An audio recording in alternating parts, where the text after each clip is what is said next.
महासप्तशतीय तृतीयोऽध्यायः। महिषासुरवधः। ध्यानम्। ॐ उद्यद्भानुसहस्रकान्तिमरुणा क्षौमां शिरोमालिकां रक्तालिप्तपयोधरां जपवटीं विद्यामभीतिं वरम् अस्ताब्धैर्दधतीं त्रिनेत्रविलसत् वक्त्रारविन्दश्रियं देवीं बद्ध हिमांशुरत्नमुकुटां वन्देरविन्दस्थिताम्। ऋषिरुवाच निहन्यमानं तत्सैन्यम् अवलोक्य महासुरः सेनानिश्चिक्षुरः कोपात् ययौ योद्धुमथाम्बिकां सा देवीं शरवर्षेण ववर्ष समरे सुरः यथा मेरुगिरे शृङ्गं तोयवर्षेण तोयदः तस्यच्छित्वा ततो देवी लीलयैव शरोत्करान् जघानतुरगान् बाणैः यन्तारं चैव वाजिनां चिच्छेद च धनुः सद्यो ध्वजं चातिसमुच्छ्रितं विव्याध चैव गात्रेषु छिन्नधन्वानमाशुगैः सच्छिन्नधन्वा विरथो हताशो हतसारथिः अभ्यधावत तां देवीं खड्गचर्मधरोऽसुरः सिंहमाहत्य खड्गेन तीक्ष्णधारेण मूर्धनि आजघान भुजे सव्ये देवीमप्यतिवेगवान् तस्याः खड्गो भुजं प्राप्य पपालनुपनन्दना ततो जग्राह शूलं स कोपादरुणलोचनः चिक्षेप च ततस्तत्तु भद्रकाल्यां महासुरः जाज्वल्यमानं तेजोभिः रविबिम्बमिवाम्बरात् दृष्ट्वा तदा पतश्चोलं देवी शूलममुञ्चत तेन तच्छत्तदा नीतं शूलं स च महासुरः हते तस्मिन् महावीर्ये महिषस्य च मूपतौ आजगाम गजारूढः चामरस्त्रिदशार्दनः सोऽपि शक्तिं मुमोचाथ देव्यास्तामम्बिकाधृतं हुङ्कारभिहतां भूमौ पातयामास निष्प्रभां भग्नां शक्तिं निपतितां दृष्ट्वा क्रोधसमन्वितः चिक्षेप चामरशूलं बाणैस्तदपि साच्छिनत् ततः सिंहः समुत्पत्य गजकुम्भान्तरे स्थितः बाहुयुद्धेन युयुधे तेनोच्छ्रिश्रिदशारिणा युध्यमानो ततस्तौ तु तस्मान्नागान् महिं गतौ युयुधातेति संरब्धौ प्रहारैरतिदारुणैः ततो वेगात् खमुत्पत्य निपत्य च मृगारिणा करप्रहारेण शिरः चामरस्य पृथक् कृतम् उदग्रश्चारणे देव्या शिलावृक्षादिभिर्हतः दन्तमुष्टिस्थलश्चैव करालश्च निपातितः देवी क्रुद्धा गता पातैः चूर्णयामास चोद्धतं भाष्कलं भिन्दिपालेन बाणैस्ताम्रं तथान्धकम् उग्रास्यमुग्रवीर्यं च तथैव च महाहनुं त्रिनेत्रा च त्रिशूलेन जघान परमेश्वरी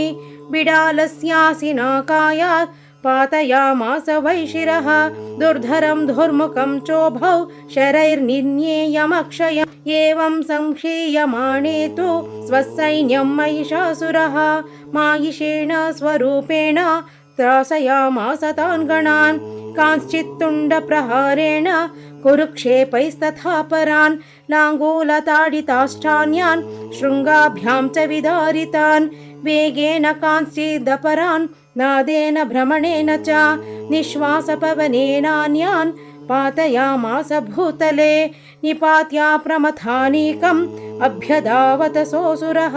सिंहं हन्तुं महादेव्याः कोपं चक्रे ततोऽम्बिका सोऽपि कोपान् महावीर्यः खुरुक्षुण्णामहीतलः शृङ्गाभ्यां पर्वतानुच्छांश् चिक्षेप च ननाद च वेगभ्रमणविक्षुण्णा महीतस्य व्यशिर्यत लाङ्गूलेनाहतश्चाब्दिः प्लावयामास सर्वतः धृतशृङ्गविभिन्नाश्च खण्डं खण्डं ययुर्घनाः श्वासानिलास्ताः शतशो निपेतुर्नभसोचलाः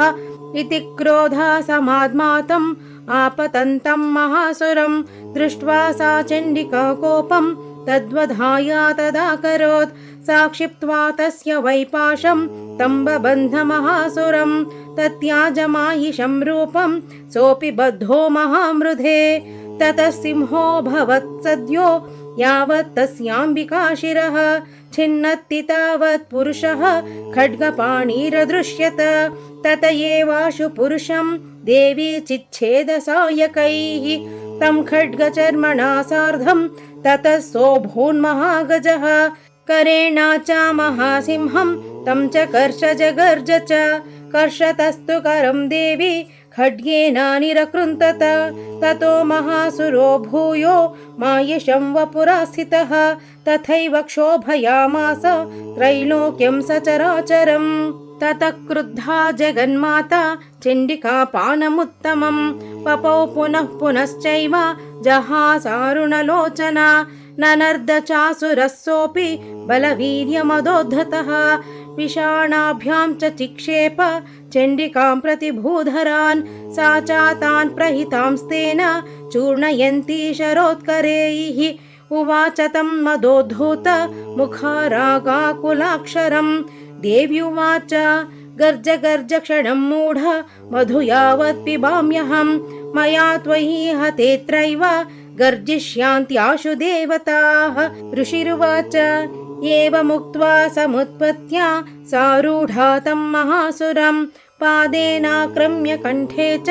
शूलेनैनमताडयत् ततः सोऽपि पदाक्रान्तः तया निजमुखात् तदा अर्धनिष्क्रान्त एवासीत् देव्या वीर्येण संवृतः अर्धनिष्क्रान्त एवासौ युध्यमानो महासुरः तया महासिना देव्या शिरश्छित्त्वा निपातितः ततो हाहाकृतं सर्वं दैत्यसैन्यं ननाशतत् प्रहर्षं चापरं जग्मुः सकला देवतागणाः तुष्टुहुस्तां सुरादेवीं सह दिव्यैर्महर्षिभिः जगुर्गन्धर्वपतयो ननुतुश्चाप्सरो गणाः